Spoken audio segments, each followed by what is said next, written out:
Today we continue with Chetsang Rinpoche's biography. The palace of the medicine Buddha, known as the Master of Remedies, the Enlightened One gathered together all the Hindu gods of healing to cure all the sickness of the world. A lot is going on in Asia. It's hard to keep up. Anyways, keep on practicing the Dharma, guys. I know it can be hard with like external events and stuff, but believe in yourself.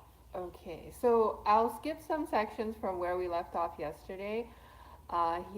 His Holiness Chetsang Rinpoche loves soccer, football. He won against certain teams in Lhasa, and he got the name of Golden Foot because he was so good at the game. And there's like background about his living conditions. He learned Chinese, and he lived with a group of Tibetan students in a mixed gender school. I think it was like a middle school in Lhasa, so that's interesting to know. Like he went to a secular Chinese style school. And fast forward to the Cultural Revolution, everyone's running wild around the country, and it's like the heyday of the past generations, like freedom, because they didn't have to obey authority. And it's kind of like Jack Kerouac, if you guys have read his book, Going West. Instead of west, they were going east with a group of friends, and Rinpoche and 4 others who were in top physical condition went ahead to scout a shortcut over the pass at Sirkimla, which would have taken some days to cross by following the road. The advance guard began their climb at 3 in the morning in a dense forest growing on swampy ground with rotting wood, brooks, fallen trees, and huge cliffs to hinder them. The forest of gigantic trees crowding around them was so dense that they could not make out where the sun was rising when dawn came. The ground became firmer and farther as they advanced, but it grew bitterly cold, and there were bear tracks in the snow, a disturbing sign. Around midday, 3 of the party fell behind, but Rinpoche and 1 other continued on to reach the high pass the next day, several hours before the others. Exhausted, they started to find the journey tiresome. A lot of students were trying to go to Beijing to respond to the call of Cultural Revolution, so this is the bit bigger background. They continued almost entirely by truck through the beautiful landscapes of the Rongchung Valley with its rhododendrons and azaleas. The group spent a few days in Pema, an inhospitable region with no vegetation and plenty of red dust, before continuing on into Kham. The city of Chengdu lies in breathtakingly beautiful surroundings at the roaring confluence of the Zachu and Mekong, and with a backdrop of panoramic mountain ridges. But the city itself looked ugly and faceless. The students arrived in January 1967 and found accommodation in a state hostel. Young people were continually passing through the city. It was like the time of their lives. Time of their lives. Imagine if like Greyhound was free and everyone could go wherever they wanted to go just for the sake of like taking over America. Young people were continually passing through the city, some on their way to Beijing, others returning from there. Rinpoche and his friends wanted to move on too, but they needed transportation. So they claimed to be Red Guards on a mission to take part in the patriotic struggle, and after 3 weeks, the authorities decided to give them a truck to use. Some of the girls decided to stay behind in Chengdu, while about 20 of the others traveled on to Chengdu, the capital of the Chinese province of Sichuan. The group had intended to go on to Beijing, but Samten, who kept the official letter of recommendation, decided that Chengdu was the end of their trip. He had fallen in love with the girl who had stayed behind in Chengdu and wanted to go back there as soon as possible, but they spent a little time in Chengdu. The sun never shone, and the city was filled with stench of smoke and of low-quality fuel burning. The streets were congested with crowds of people, all of them continually rushing to somewhere or other. Megaphones blared while units of Red Guards could be seen everywhere, throwing bourgeois junk, antique furniture, porcelain paintings, Western musical instruments, and old statues out of windows and bullying older people on the streets. They had hung a heavy chandelier around one man's neck and kicked him into the gutter. This was the full-blown cultural revolution. Just a little bit about like the United States recently, like someone busted like a ring of human trafficking in Princeton, and one of the notable things for Americans was that the house, which housed a lot of Desi women, probably some undocumented, some documented, was that there was no furniture in the house, and that was like a sign of like human rights abuse, I think, for mainstream Americans. And like I think like people have different cultural definitions of furniture, just as you see like if you grew up during the Cultural Revolution, it's like normal to have not have like certain types of furniture. But anyways, save women and please protect women from human trafficking. It is terrible, and I applaud whoever busted this ring, and I hope none of this happens again. As an American, I'm speaking. The young Tibetans had recently seen a Chinese propaganda film about the revolutionary struggle against the Kuomintang, in which a few daring soldiers fight a heroic guerrilla war behind enemy lines. Now, in the brutal atmosphere of this alien and ugly city, Rinpoche and his friends imagined themselves as the heroic guerrillas with a mission to accomplish. They decided not to speak Chinese under any circumstances and solemnly swore to stand by anyone in the group who might get into trouble. A large rally was taking place on a city square, and Rinpoche and his companions were determined to march straight through the crowd. They made a game of insulting the Chinese with their rich vocabulary of rude Tibetan, such as "look out or we'll switch your ribs from the right side to the left side." The Chinese didn't understand what these tall, sturdy, and self-assured Tibetan youths said, but they felt intimidated and made way for them. The crowd parted and they marched through. Anyone who refused to make way for them was shoved out of the way or frightened off with a drawn knife. However, they ran into a group of young Chinese who made fun of them, saying Tibet was primitive and backward and that the Tibetans knew nothing of the world. An officer asked them in all seriousness if they had heard of Mao Zedong, but they didn't deign to answer. They knew, but they just wanted to, keep the act going. Another Chinese student asked if they liked Mao Zedong, and Samten finally shouted, "Of course! We became Red Guards because we totally revere him." He then began to rave about Tibet, about the country's great wealth, all the gold and wonderful things to be found there, and the incredibly beautiful girls. Pomo Tsapo, that's one of the few Tibetan phrases I learned and remember. It means hot girls. Pomo Tsapo. He knew how to impress the Chinese students and promised to introduce the arrogant officer to a very pretty girl, Pomo Tsapo from Tibet, if he would come to their hostel the next day. When the officer arrived with a few comrades the next morning, Samten began to attack him in the style of a fanatical Red Guard. He screamed Mao quotes at him and accused him of having a capitalist mentality and nothing but bourgeois ideals and girls in his head. The young Chinese officer crumpled under Samten's tirade, finally bowing his head and confessing meekly that he had acted wrongly. For 3 weeks, the Tibetans amused themselves play acting in the surrealistic world of a city descending into anarchy. Some of them still hoped to travel on to Beijing. The group was still to be issued bus tickets back to Lhasa, and they thought they might be able to trade tickets with Chinese students going to Beijing who wished to go to Tibet. But the situation in the city had become so desperate that the People's Liberation Army had to intervene to prevent complete chaos.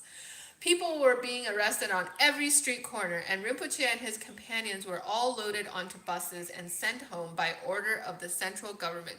So there's this really cool Iranian film also. It talks about the certain revolts in Tehran. I forget when, but after the 1950s. I think it might have been the last black and white film made in black and white film because there was no color film. Um, and it really captures like the tense environment of like political struggle in an urban city. And yeah, I really love Iranian films that discuss these themes because it's like very pertinent to certain societies. The trip back to Lhasa took 2 weeks, and Chitsang Rinpoche's feeling of being in a nightmare intensified. Wherever there were people, there were even more soldiers. The bus was often forced to halt and make long detours over the very poor roads because the army had blocked the main roads through certain cities. Soldiers seemed to be everywhere. Soldiers intimidating crowds, soldiers shouting orders, soldiers marching, soldiers arresting people. So many people were being arrested, it was hard to imagine enough prisons and camps to hold them all. Chapter 10. The Death of Sanity. Red Guards, Rebels, and Reactionaries. While the students had been traveling, the situation in Tibet also had become critical. Radical members of the faction that had previously attacked Wang Qimei were not content with the fact that the high-ranking functionaries were sacrificing the lower-level cadres to appease the young Red Guards. They singled out General Zhang Guohua as the arch-revisionist who was treating Tibet as if it were his own private kingdom. Zhang had led the attack of the People's Liberation Army on Tibet in 1950 and later was given the post of first secretary of the Chinese Communist Party's Tibet Committee. On December 22, 1966, about 60 groups joined together, most of them Red Guards from China. They called themselves Gyenlog, the Rebels, and founded the Lhasa Revolutionary Rebel Central Headquarters.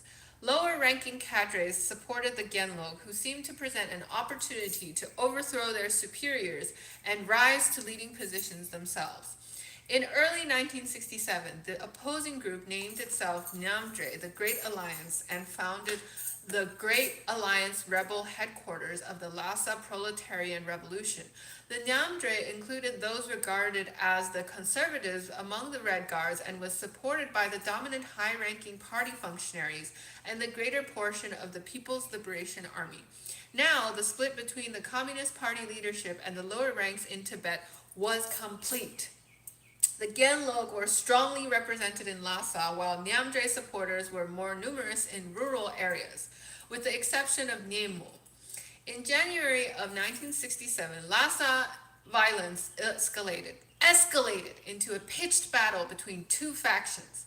Supporters of the Gyenlog stormed the offices of the authorities, ransacked them, and kidnapped the directors. Finally, they sought to have Wang Qimei investigated, since his family had been exposed by Red Guards in Beijing as members of the class of landowners and subjected to struggle sessions. The rebels wanted him expelled from the party because of his class background. The Gyenlog tried to smuggle in supporters, but from China. So, not Tibet, like the other areas, but failed because the Nyamdre controlled the border areas and prevented Red Guards from entering Tibet. But chaos had broken out all over China, and at the end of January 1967, Mao gave the army the order to disband all counter-revolutionary organizations. The PLA interpreted this directive as a welcome excuse to brutally crush the Gyenlog, and on February 10th, 13 Gyenlog leaders were arrested. This was the situation Chitsang Rinpoche and his companions returned to. When they arrived in Lhasa from the chaos in Chengdu, they found that it too was in a state of anarchy. As students of the middle school, they were automatically associated with the Gyenlog. Rinpoche did not dare go out into the street during this period. Most of the students who had homes returned to them, and only Rinpoche and a few of his friends remained in the school building with Rinpoche cooking for them.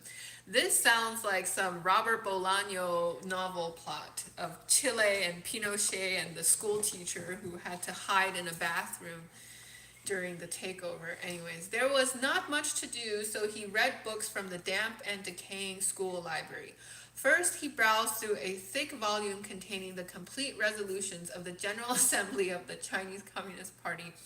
But when he discovered a Chinese biography of the Dalai Lama, he read it thoroughly. The author also wrote extensively about Lhasa's aristocratic families, including the Sarongs and Tarings, which were judged Western-oriented because they had Western furniture in their houses. And the Sarongs especially had many visitors from the West. Oh my gosh.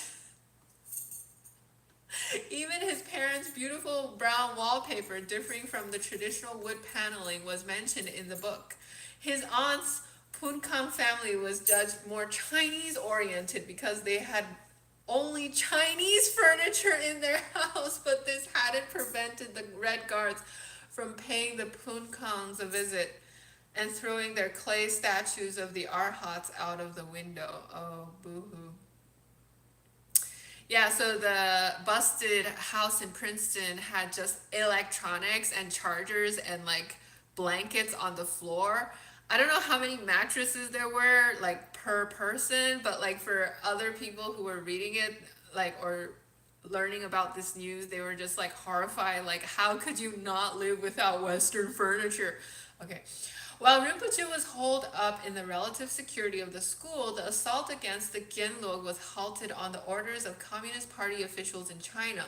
But the PLA still organized a mass demonstration at the beginning of March to celebrate the defeat of the Gyenlog.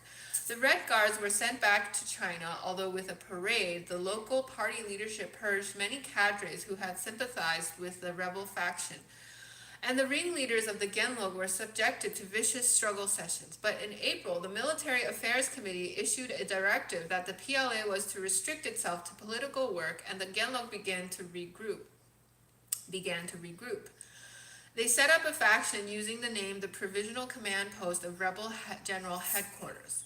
After Zhang Guohua had been transferred to Sichuan, Zhou Renshan became the acting first secretary of the Regional Party Committee, and the first Red Guards began returning from China in May to complete the Great Proletarian Cultural Revolution. The Regional Party Committee recognized both factions, the Nyamdre and the Gyenlog, as revolutionary mass movements with basically correct ideological outlooks, so it's like a green light. Two factions also arisen within the military as a result of a power struggle between Zheng Yongya, the new acting commander of the Tibet military region, and Ren Rong, the top political commissar of the armed forces in Tibet. When Zhang Guohua had unexpectedly sided with Gyenlog, Zheng Yongya allied himself with them as well, planning to overthrow Wang Qimei and then to rehabilitate the members of the Gyenlog. Renrong, on the other hand, announced his support for the Nyamdre. Although both were now authorized, the factions continued to compete for public support. This new competition was waged primarily through the airwaves rather than on the walls of Lhasa. The Gyenlog took over the Tsuklakang Jokang and set up a propaganda broadcast station in the temple, with loudspeakers placed on the roof and professional announcers continually broadcasting slogans every day.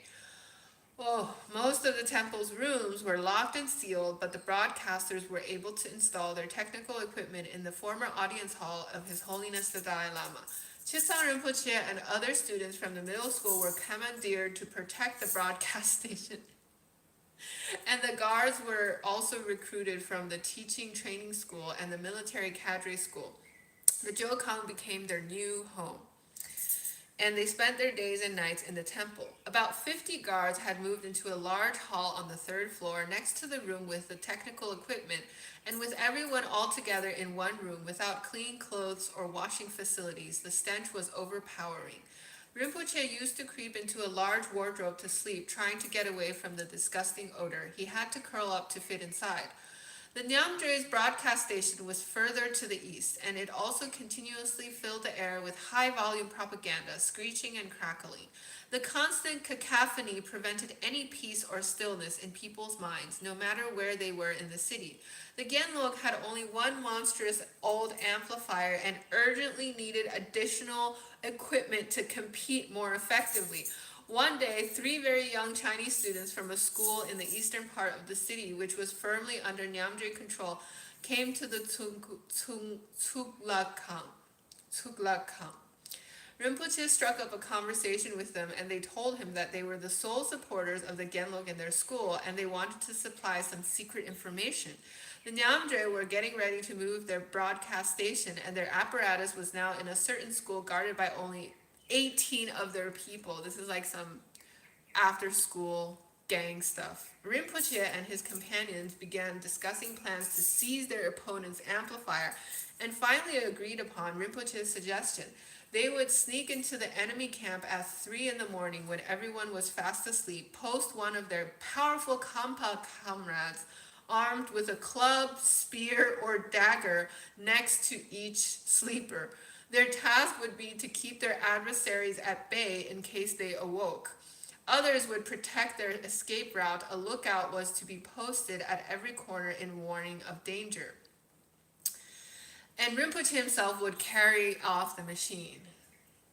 They decided to do it that night, and at 2 in the morning they arrived in the vicinity of their target. All of the details the Chinese boys had given them were accurate. Rinpoche and his team posted their lookouts in the school's great courtyard and waited in the shadows because a light was still burning in the main building. An older Chinese man opened the door and tossed water from a bowl. It was a Chinese custom to wash one's feet before going to bed, so Rinpoche's group expected the last residents would be at this point going to sleep. And the light was then, in fact, extinguished. After a while, they ran swiftly and silently, one after the other, across the great courtyard, and finding the door locked, tried the windows until they discovered one that was open. The Kampas instantly took their positions next to the sleeping Nyamdre, and Rinpoche began disconnecting the amplifier. With a tough Kampa named Lodro, one of his closest friends, standing watch behind him. The amplifier was connected to a multitude of cables and made noise at every moment, and one of the nearby sleepers turned over. Lodro immediately leaped over to him, preparing to strike him down with a club if he awoke, but he continued to sleep. Once Rinpoche had finally detached all of the cables, he and Lodro lifted the amplifier and carried it through the rows of unsuspecting sleepers and then across the city to the Gyenlog station. They now had a second amplifier but no additional loudspeakers. Rinpoche and his friends decided to get some Nyamdre loudspeakers from the roof of a large building that was used as a movie theater and meeting hall. They decided to carry out this particular special operation on their own without consulting the whole Gyenlog organization, since it seemed fairly simple. It would be easy to use the iron grating on the rear side of the hall to climb onto the roof. The real danger was approaching and leaving the hall, as the entire area was in the hands of the Nyamdre, whose headquarters was close by. They decided to strike that night as before. A few of their group of 23 were chosen to be lookouts, 5 of them selected to bring the loudspeakers down from the roof, and one boy who would go ahead of them holding a Nyamdre flag. If they were challenged, he would say that they were Nyamdre on their way to the headquarters. The others were to follow him one after the other, each at a distance of about 20 meters, so that they would not be identified as belonging together. Rinpoche was among the last in the rear guard. The occasional Nyamdre guards they passed by on their way did not challenge them, although a few began to shoot rocks from slingshots at the rear guard without pursuing them. The Gyenlogs knew, however, that once they had the speakers, they wouldn't be able to return the way they had come. When the first group went up onto the roof, those following behind decided to run the few hundred meters further to the Gyenlog headquarters to get reinforcements. At first, the leaders were very angry at their having gone it alone, but they quickly decided to help. The first group had seized the loudspeakers by the time the reinforcements arrived, and the large group carried them off quickly. Before the Nyamdre had time to organize their pursuit, then they retaliated with vengeance. On the evening of July 14th, which is like 3 days from today, 1967, a convoy of trucks rolled up to the Jokong in a mighty cloud of dust, and vehicles closed in on the temple from all sides. The Nyamdre had mobilized their supporters in the surrounding villages to storm the Jokang broadcast station. The attack was not entirely unexpected as the situation had escalated, with numerous skirmishes in the past few days. The strongest of the Gyenlog were posted on the roof to repel the attackers' ladders, while the others hastily barricaded the doors and passageways inside the Jokang. There were two entrances to their third floor area, one directly at the staircase, and the defenders threw all pieces of furniture, wood paneling, reading tables, benches, and everything else that was to be found in the rooms down the stairs to block it. Rinpoche was busy trying to secure the second entrance when he heard the attackers on the other side battering the door. His companions jammed a large ornamental lintel and planks against the entrance and pressed their own weight against it. A unit of firefighters working with the Namdre succeeded in chopping openings to the barricade, and spears were shoved through the slits. One of Rinpoche's friends lost an eye in the attack. The Gyenlog defended their quarters valiantly through the night, but when insecticide was sprayed through the holes slashed in the door, some of the defenders became dizzy, and others doubled over with convulsions. They had to withdraw immediately. Meanwhile, a large floodlight had been placed on a house across the street to illuminate the defenders on the roof of the Jokang. A barrage of hundreds of stones forced them to take cover, and the firefighters were able to place their ladders. The besiegers overpowered the Gyenlog on the roof, and while Rinpoche's groups was still trying to defend the door and protect themselves from the noxious chemicals being sprayed inside, their opponents broke through the roof entrance and started thrashing them from behind. Now there was no escape. Tremendous confusion and little visibility prevailed in the darkness full of dust, filth, and sweat. Some defenders had the wits to destroy the technical equipment before it fell into enemy hands. One of Rinpoche's friends suggested they jump out the window, but such an attempt to escape seemed much more dangerous than staying and waiting to see what would happen. His friend dashed to the window and jumped the 3 stories down. Hopelessly outnumbered, the Gyenlog accepted defeat and were driven out, stumbling over broken objects and wounded people lying contorted in pain on the ground. Everyone was covered with filth and blood, and thousands of people were waiting in the streets to beat them. A few Chinese Red Guards from Tsinghua University were the defenders in the Jokang, and the mob saved its greatest fury for them, beating them mercilessly. A young Muslim with whom he had played soccer recognized Rinpoche and reproached him. "You're a Lama. What are you doing here?" "Limana enta honak. Why are you mixed up in something like this?" "Limana shakal fia." Rinpoche answered, "I came to protect our equipment." The Muslim slapped his face and shoved him into a group of onlookers. Fortunately, Chetsang Rinpoche was never injured, not even in the fiercest battles, and he had the remarkable gift of feeling very little pain from external wounds. Rinpoche and his schoolmates were herded into a bus and driven to Nyamdre headquarters. The young man felt strong and fearless, and above all, furious. They briefly considered overpowering the driver and the 3 Nyamdre guards and taking control of the bus, but there would still be no escape from the crowds of people in the streets. Stones flew when they got off the bus and were led into the Nyamdre building, and one tall Chinese man standing in front of the entrance struck each of them as they passed.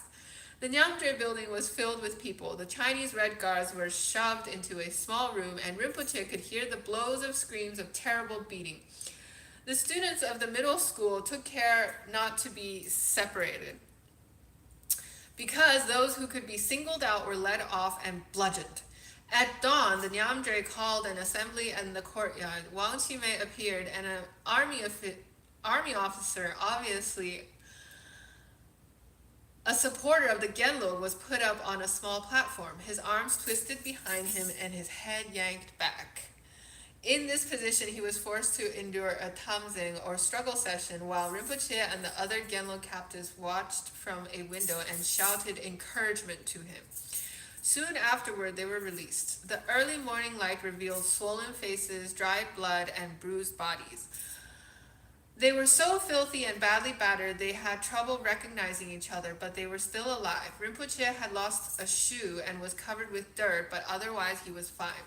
Sometime later, there was a major gathering in the movie theater where they had stolen the loudspeakers. As thousands of Gyenlog supporters were assembling, including the students from the middle school, several trucks drove up, and the members of an especially combative Gyenlog unit jumped onto the truck beds. Called the Lhasa City Development Workers, they were a crew of young street fighters, boys and girls alike, and included many Lama Jupa, former monks from the monastic university of Sera and Drepung.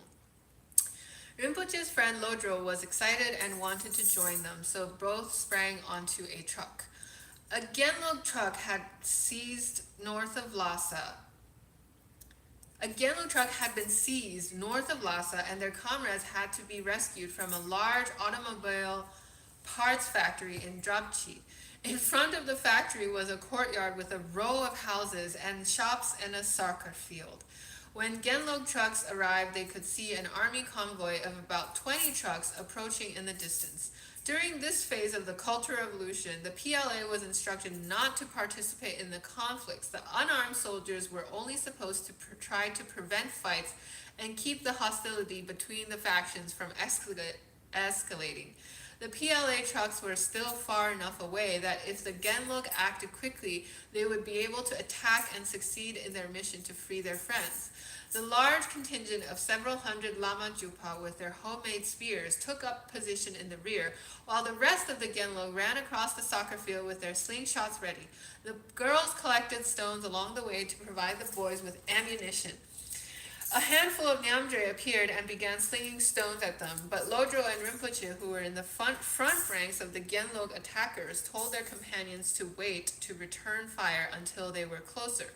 Vastly outnumbering their opponents, they simply marched on toward the Nyamdre, waiting until they were very close to let loose a barrage of stones.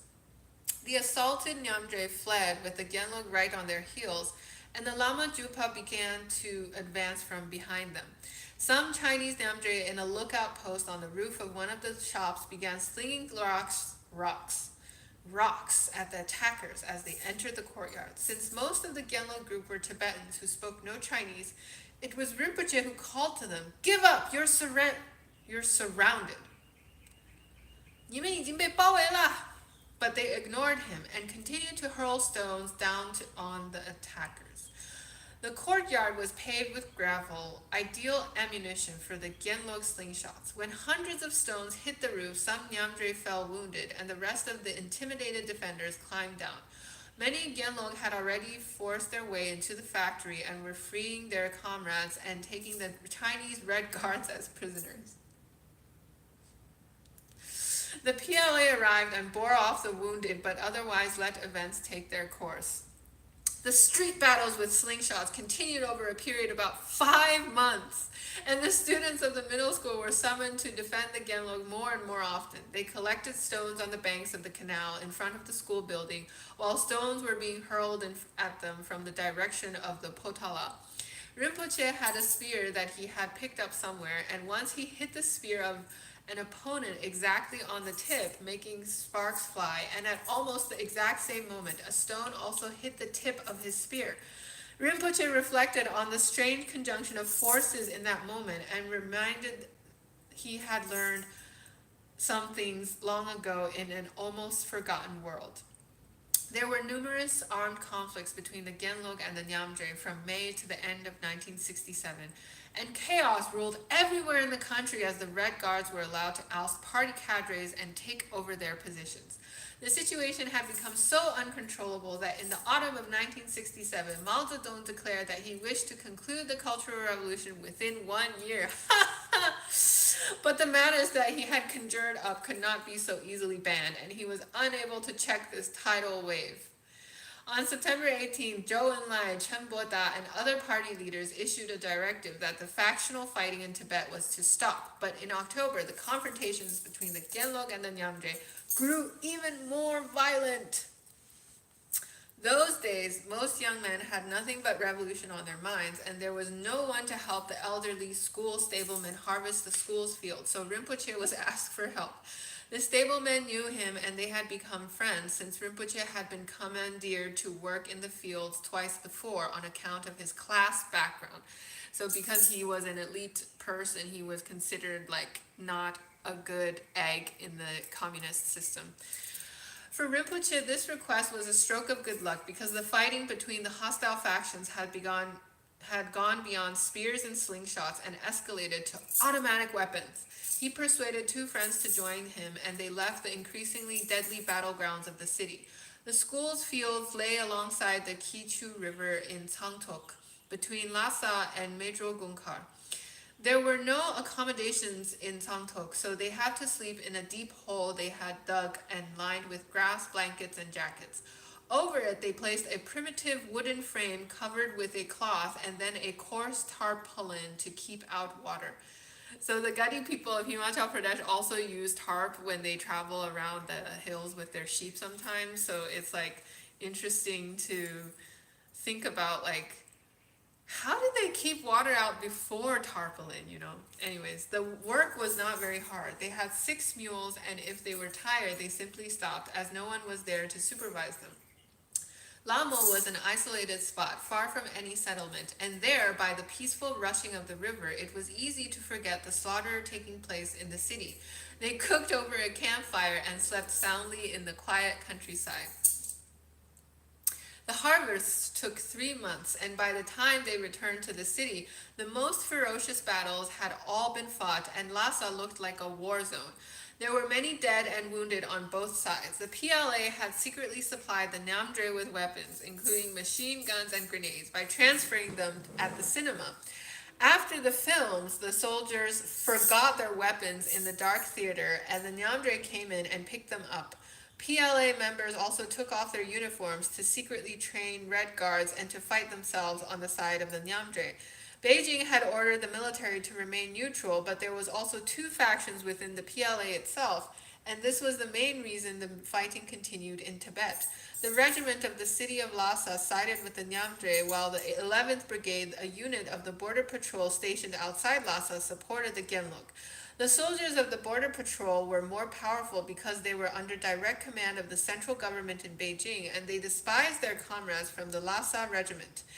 In June 1968, after the Gyenlog returned to occupy their quarters in the Jokhang, the temple was stormed again, this time in fact by the PLA with assault rifles in a bloodbath that left many dead and seriously wounded that would go down in history as the June 7th massacre. After returning from the countryside, Chetsang Rinpoche moved back to the middle school and cooked for his remaining schoolmates. Everyone brought food so that he could make a good meal for the wounded comrades in the clinic. Rinpoche had to take it to them himself, though, which nearly cost him his life. The Nyamdre and a number of soldiers armed with automatic weapons had taken up the positions on the walls of the Potala Palace, and they fired at anyone in the vicinity who was incautious enough to move into the open. To reach the clinic, Rinpoche had to pass the rear of the Potala, but he managed to arrive at the hospital thanks to his agility as well as his luck. The rooms were filled to capacity with the wounded. Medicine was in short supply, and many were lying in agony. His school comrades, some of them badly injured, were very happy to see him and finally to eat a good meal. One was particularly timid, and he had never left the school building. He always found excuses to stay inside. He finally dared to go to the Gyenlog headquarters, where his comrades teased him. "Congratulations, you made it!" On the way back to the school, he wasn't so lucky and was hit by a bullet fired from the Potala. Rinpoche spent time with each of the group in the clinic, telling stories and trying to cheer them up, and he promised to bring food again soon. On the way back, he stopped by the headquarters and then set off for the school with a handful of his comrades. All of a sudden, they were being fired on and took cover behind the trees, dashing from one to the next. One young boy suddenly stopped and ran back from an especially heavy hail of bullets, and Rinpoche, who was right behind him, was forced to stop as well. He heard a piercing whistle as a bullet passed through his ear, missing his head only by a fraction. Though still in shock from the close call, he finally reached the safety of the school walls. Even this incident didn't keep him from taking food to the hospital. On one of these excursions, he met a group of Gyenlog carrying homemade hand grenades and 2 air rifles. Rinpoche met up with them just as a lone army truck carrying bricks turned onto the deserted street, and they decided to hijack it so that they would not be fired on from the potala. They planted themselves in front of the approaching vehicle with their rifles pointed and hand grenades at the ready. The truck stopped and they climbed up onto the load of bricks it was carrying. They hoped that observers would think that they were road workers going to work. They weren't sure whether the driver would obey their instructions and take them to the clinic or turn off and drive to the part of town controlled by the Nyamdre, so one of the riders knocked vehemently on the window 20 meters before the critical turn. The driver was startled and slammed the brakes, so the truck screeched to a halt in the middle of the road. Alarmed by the noise, the snipers on the potala immediately opened fire with their army-issued assault rifles. There was a mad scramble to jump down from the load of bricks, which wasn't easy because the bricks were stacked very high and the Gyenlog got in each other's way. 2 men in front of Rinpoche blocked his way, and someone was pushing him from behind as bullets flew past their ears. Rinpoche was shoved down by a blow from behind, and just where he had stood a second before, the bricks were shot full of holes. He took a leap into the roadside ditch and watched as some of the group ran away, fell down, jumped up again, took cover, and otherwise tried to elude the bursts of bullets. Rinpoche did not move from his hiding place until silence returned. The snipers evidently assumed everyone had fled because no one shot at him as he ran to the clinic. The Gyenlog had been lucky this time. None of the men had been hit, and the medics waiting for them in the clinic entrance had only scraps and bruises to treat. In early 1968, the fighting between the rival faction began to die down in most of China, but in Tibet, the conflicts continued, and now I have a phone call, so we will end the live here, and see you guys in the next live. Bye!